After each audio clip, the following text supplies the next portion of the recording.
नमस्कार दोस्तों, आइए इस वीडियो में हम लोग इकोनॉमिक्स के एक बहुत ही महत्वपूर्ण क्वेश्चन पर चर्चा करेंगे जो कहीं न कहीं आपके आने वाले बोर्ड एग्जाम के लिए काफ़ी महत्वपूर्ण रहने वाला है। तो इसलिए आप लोग इस वीडियो को ध्यान से देखिएगा। इस वीडियो के अंदर में हम लोग एक बेहतरीन तरीका से समझने का प्रयास करेंगे कि आखिरकार ये व्यावसायिक बैंक कितने प्रकार की जमा राशि को स्वीकार करते हैं। तो वैसे तो हम सभी जानते हैं, हमारे बीच में जो भी हमारी नज़र में जो भी बैंक सामने में आता है, चाहे वो SBI हो, चाहे CBI हो, चाहे RBI हो, चाहे HDFC हो, चाहे कोई भी हो,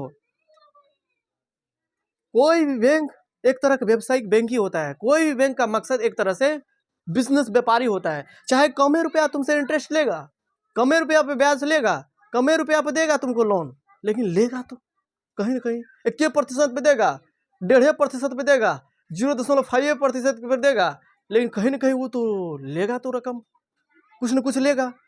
तो भारत के अंदर में या किसी भी देश के अंदर में बैंक का मतलब जब ये आपके नज़र में आएगा तो समझ जाइएगा वो बैंक कौन सी होगी। तो व्यावसायिक बैंक, कहीं ना कहीं बैंक व्यवसाय ही करता है, बिजनेस ही करता है ना। तो हम ये आशा कर सकते हैं कि ये व्यावसायिक बैंक का आप लोग मतलब समझे होंगे। व्यावसायिक बैंक का मतलब कहीं ना कहीं वो आपको किसी भी तरीका से, चाहे लोन के मार्फत, चाहे आप बैंक में रखिएगा, बैंक में मान के चलिए रखिएगा, तो बैंक में सुरक्षित रहता है पैसा, तो रखने का पैसा लेगा ना कुछ बैंक। अचानक कई बार देखते रहते हैं कि बैंक से पैसा कट गया, पैसा कट गया। हम लोग समझते रहते हैं क्या, हो भगवान कोई हमारा हैक कर लिया, इधर उधर हो गया। कई बार हैक भी होता है, ये सोचना खराब बात नहीं है, लेकिन बैंक अपने बैंक के मेंटेनेंस को रखने के लिए कुछ ना कुछ आपसे लेगा, कम में लेगा लेकिन लेगा, लेता है, कई बार कट जाता है। हम लोग जब नहीं जानते थे तो हम लोग को लगते रहता था क्या, हमारे बैंक में बैंक जो है बैठा हुआ रहता है वहाँ पे कैशियर और बैंक मैनेजर, और वो सब घूस खाता है, वो सब अपने सुख सुविधा के लिए जो है बैंक से पैसा काट लेता है। बाद में पता चला उसका टैक्स ही है। अरे बाबू, तुम्हारा उतने सारे धन को सुरक्षित रहता है तो रखता है, तो उसके लिए कर्मचारी और बैंक का कितने स्टाफ होता है उसको भी नहीं पेमेंट करना है, तो कहाँ से लाएगा पेमेंट? तुम ही से नहीं लेकर के करेगा। तो बैंक शब्द आपके जहन में जब भी आए तो उसका मतलब आप समझिएगा क्या, आमतौर पर वो क्या होगा, व्यावसायिक बैंक ही होगा। तो व्यावसायिक बैंक 4 प्रकार की जमा राशि को स्वीकार करते हैं। एक हो गया क्या, फिक्स डिपॉजिट। फिक्स डिपॉजिट का मतलब क्या हुआ, आप इसके अंदर में आप रुपया को जमा कर दिए तो आप ऐसे नहीं उठा सकते हैं, एक निश्चित अवधि के लिए आप जमा किए, फिक्स नाम है फिक्स डिपॉजिट।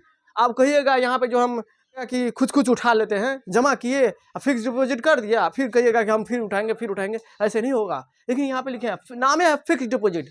फिक्स डिपॉजिट का मतलब क्या, एक बार जमा किए, आप निश्चित समय के बाद ही आप रकम को उठा सकते हैं, ऐसे नहीं उठाने के लिए जाइएगा तुरंत। देखिए यहाँ पे लिखे हैं व्यावसायिक बैंक प्रायः 4 प्रकार की जमा राशि को स्वीकार करते हैं। पहला पॉइंट लिखे हैं अस्थायी जमा, जिसे हम लोग अंग्रेजी कहते हैं फिक्स डिपॉजिट। फिक्स्ड कर दिए, डिपॉजिट कर दिए, जमा कर दिए। इस खाते में रुपया एक निश्चित अवधि, जैसे 1 वर्ष या 1 से अधिक वर्ष के लिए जमा किया जाता है, फिर इसके बाद आप उठा सकते हैं। आई नहीं जो फिक्स डिपॉजिट में जमा कर दिए, आज जा रहे हैं, हाँ दीजिए पेमेंट, तो कहेगा कि जमा क्या है, किया देवे नहीं करेगा, पहले सुनबे नहीं करेगा, डायरेक्ट कहेगा आप फिक्स डिपॉजिट में आपने रकम को पेमेंट किया है, जमा किए हैं, आपको इतने वर्ष के बाद ही पेमेंट आप उठा सकते हैं, नहीं तो नहीं। अगला पॉइंट देखिए, लिखिए अगला पॉइंट लिखेंगे क्या बाबू, चालू जमा। इस खाते में रुपया जमा करने वाले, चालू जमा का मतलब क्या हुआ, करंट डिपॉजिट। करंट डिपॉजिट का मतलब क्या हुआ, इसमें आप जमा जब चाहे तब कर सकते हैं, उठा भी सकते हैं, कोई इसमें नहीं है।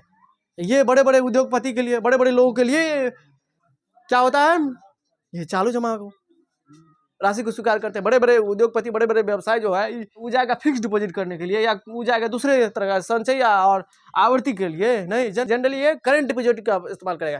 तब ना जो है बड़े बड़े जो ठेकेदार होता है वो खाता कैसे बनाता है, करंट वाला में 2 लाख आएगा, आज 2 लाख उठा लेंगे, फिर 5 लाख आएगा, आज उठा लेंगे। करंट वाला में लेन देन जायद होता है, नाम है करंट को तत्काल अभी। तो चालू जमा का मतलब क्या हुआ, इस खाते में आप कभी भी रकम को क्या कर सकते हैं, जमा कर सकते हैं, कभी भी अपनी इच्छा अनुसार से निकाल भी सकते हैं। इसलिए यहाँ पे लिखे हैं इस खाते में रुपया जमा करने वाले अपनी इच्छा अनुसार रुपया जमा करके अथवा निकाल सकते हैं, अपने इच्छा अनुसार। जब होगा मन तब निकाल सकता है, जब होगा मन, किसका मतलब तुम्हारा मन हुआ 1 बजे जाने उठाने के लिए तो 1 बजे जाएगा, 1 बजे बैंक खुला रहेगा तब ना। हाँ सर बोल दिया, जब मन होगा तब। हाँ तो तुम्हारे पास ATM होना चाहिए, ATM कार्ड होना चाहिए, ATM नहीं ATM कार्ड होना चाहिए, तब तो हो सकता है। तो बैंक में अगर जमा है, तुम्हारा पैसा है, तो तुम उठा सकता है। इसका मतलब ये नहीं समझिएगा कभी भी उठा सकते हैं, हमारे बैंक में है ये नहीं है, वहाँ पर जाएंगे क्या करने के लिए, बैंक में 5 लाख खटखट कर रहे हैं, ऐसे में थोड़ी होगा। इसके बाद देखिए संचयी जमा। संचयी जमा का मतलब हम लोग क्या करते हैं, ज़्यादातर सेविंग में अकाउंट खुलाते हैं। हम लोग के पास उतना रुपया धन संपत्ति नहीं ना है, हम लोग के पास उतना रुपया धन संपत्ति रहता तो फिक्स डिपॉजिट में जमा करते हैं। ज़्यादा पैसा रहता, बहुत ज़्यादा पैसा रहता तो हम लोग कहते हैं कि छोड़ देते हैं इसको 2-3 साल के लिए, 1-2 साल के लिए पैसा को उसमें से निकालेंगे नहीं, तो उधर से ज़्यादा पैसा आएगा। इसमें ब्याज भी ज़्यादा देगा। फिक्स डिपॉजिट जब पैसा इसमें इंक्लूड कीजिएगा, शामिल कीजिएगा, तो यहाँ पे ब्याज भी अच्छा देता है, अच्छा खासा ब्याज मिलेगा आपको। ऐसी बात नहीं है यहाँ से आपको बेनिफिट्स नहीं मिलेगा। आप फिक्स डिपॉजिट कर रहे हैं, सरकार को कह रहे हैं कि इतना दिन के लिए आपको पैसा दे दिए हैं, आप छेड़खानी नहीं करने के लिए जाएगा तो सरकार उस उस पैसे को लगाएगा ना, इन्वेस्ट करेगा ना, दूसरे को ऋण देगा ना, उससे जो ऋण आएगा तो सरकार को भी मोटा मुनाफा होगा, तुमको भी मोटा मुनाफा होगा। इसका मतलब फ़ायदा नहीं है फिक्स डिपॉजिट से, ऐसी बात नहीं है, फ़ायदा इसमें भी है, इसमें सबसे ज़्यादा फायदा है। इसके बाद देखिए संचयी जमा। संचयी जमा का मतलब क्या हुआ, सेविंग बैंक। सेविंग बैंक में क्या होता है, इस प्रकार के खाते में जब चाहे रुपया जमा कर सकते हैं, लेकिन उठा नहीं सकते हैं जब चाहे। इस प्रकार के खाते में जब चाहे रुपया जमा कर सकते हैं, किंतु रुपया निकालने के एक अधिकार सीमित रहता है। हाँ, हम लोग किस तरह से राशि की जमा करते हैं, तो सेविंग में मतलब क्या हुआ, अब 5,000 है तो बैंक वाले जब जाइएगा 5,000 उठाने के लिए कहेगा, 5,000 है, तुम 5,000 उठाने के लिए आएगा है, चलो 1,000 छोड़ो। वहाँ पे एक निश्चित अवधि, वहाँ पे एक निश्चित रकम उठा सकते हैं। किस प्रकार के स्थिति में, संचयी जमा में, यानी कि सेविंग डिपॉजिट में। सेविंग डिपॉजिट में हम लोग ऐसा सुनते नहीं है, हकीकत में ये ऐसा कहता है। अब मान के चलिए किसी के अकाउंट में 1,000 है, उग जाएगा 1,000 उठाने के लिए, कहेगा बैंक में बचेगा क्या तुम्हारा, कुछ नहीं बचेगा। तो समझ में आ रहा है, संचयी जमा का मतलब क्या हुआ, इस प्रकार के खाते में जब चाहे रुपया जमा कर सकते हैं, लेकिन रुपया जो उठाने के लिए जाएंगे, तो रुपया जब उठाने के लिए जाएंगे वहाँ पे एक सीमित रहेगा। सीमित का मतलब क्या हुआ, आप है जितना उतना आप रकम नहीं उठा सकते हैं, उठा सकते हैं फिर कहेगा आप जमा कीजिए। मतलब कि एक सही बात है, 5,000 है तो आप 5,000 उठा नहीं सकते हैं, उससे कुछ न कुछ रुपया आपको छोड़ना पड़ेगा बैंक में, तभी हो पाएगा। आवर्ती जमा। आवर्ती जमा को कहते हैं क्या, रेकरिंग डिपॉजिट। आवर्ती जमा को क्या कहते हैं, रेकरिंग डिपॉजिट। इसमें लॉन्ग टर्म के लिए हम लोग पैसा को सेव करते हैं, इसमें लॉन्ग टर्म में को ध्यान में रख के पैसा इसमें जमा करते हैं, ताकि हमको बैंक ज़्यादा से ज़्यादा ऋण दे। एक तो होता है फिक्स डिपॉजिट, एक हो गया ये आवर्ती जमा। आवर्ती का मतलब रेकरिंग जमा। रेकरिंग जमा का मतलब, रेकरिंग का मतलब बार बार गणित में पढ़े होंगे। रेकरिंग का मतलब, रेकरिंग का मतलब क्या हुआ, 1.4 पर रेकरिंग है तो 4 जाइए रहा है। 1.35 पर रेकरिंग है तो 3.5 दशमलव के बाद जाइए रहा है। रेकरिंग का मतलब ही होता है, यहाँ समझिए, यहाँ पे कुछ रुपया क्या करेंगे, सेविंग करके प्रत्येक महीना बैंक में जमा करेंगे। कितने सालों के लिए, 5 से 6 सालों के लिए। जैसे कि गांव घर के अंदर में कौन सी योजना चल रही थी पहले, 5-6 साल तक पैसा रखिए, उसको क्या कहते हैं, बीमा।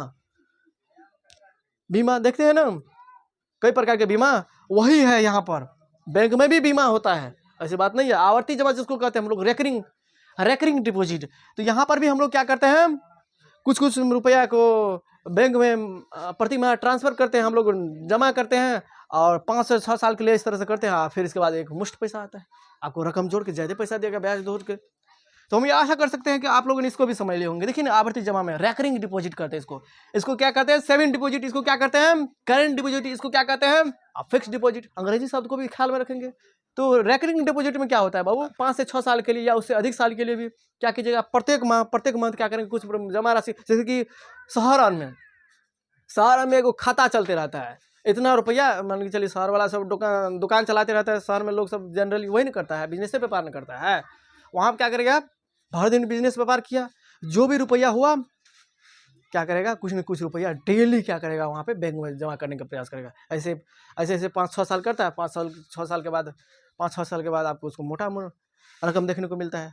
देखिए यहाँ पे, इस प्रकार के खाते में ग्राहक अपने बैंक खाते में प्रतिमाह एक निश्चित रकम 5 या 6 साल के लिए जमा करते हैं, और फिर इसके बाद रकम प्राप्त करते हैं। 5-6 साल के बाद प्राप्त करेगा, मोटा रकम प्राप्त करेगा। तो हम ये आशा कर सकते हैं कि आप लोगों ने इसको एक बेहतरीन तरीका से समझ लिए होंगे। यहाँ पे व्यावसायिक बैंक 4 प्रकार के जमा राशि को स्वीकार करते हैं। पहला क्या हुआ, फिक्स डिपॉजिट। फिक्स डिपॉजिट में जमा किए, जमा करने के बाद अब मनमानी तरीका से आप नहीं उठा सकते, नामे है फिक्स्ड, इतना साल के लिए आप छोड़ दीजिए, और फिर उधर से मोटा रकम भी आएगा, मोटा ब्याज भी देगा, आकर्षक ब्याज देगा, बढ़िया ब्याज देगा इसमें। दूसरा, आपको जब चाहे सब निकाल सकते हैं, उसको कहते हैं करंट डिपॉजिट। इसको क्या कहेंगे, संचयी जमा को सेविंग डिपॉजिट। सेविंग डिपॉजिट में क्या होगा, रुपया तो जब चाहे तब जमा कर सकते हैं, लेकिन जब निकालने के लिए जाइएगा तो वहाँ पर लिमिट है, इससे ज़्यादा आप महीना के अंदर में, साल के अंदर में या महीना के अंदर में रुपया नहीं निकाल सकते हैं। या 5,000 है तो उसमें आप 4500 निकाल लीजिए। आप 5,000 निकालने के लिए जाएगा तो बैंक वाला गुस्सा आएगा, कहेगा अरे लड़का तुमको बैंक से हाथ धोना है, बैंक खाता को क्लोज करना है, तो बोलिए 5,000 का 5,000 निकाल देते हैं, इस तरह की धमकी देगा। तो यहाँ पे लिमिट है, किसमें? सेविंग डाटा में। करंट में लिमिट नहीं है, निकालते रहिए, नाम है करंट। ठेकेदार सब जितना बड़ा बड़ा इंडस्ट्री सब जो है ना करंट डाटा खाते को यूज करते हैं।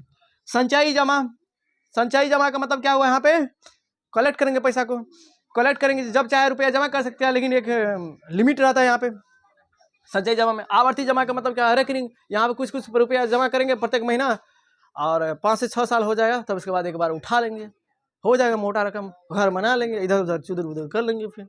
तो हम ये आशा कर सकते हैं कि आप लोगों ने इस प्रश्न को भी एक बेहतरीन तरीका से समझ लिए होंगे। अगर कहीं पर भी दिक्कत आई, वैसे हमारे वीडियो देखने के बाद आपको कहीं पर दिक्कत आएगी ही नहीं, आपको समझ में आ जाएगा। तो चलिए दोस्तों, फिर मिलेंगे नए वीडियो में नए कंसेप्ट के साथ।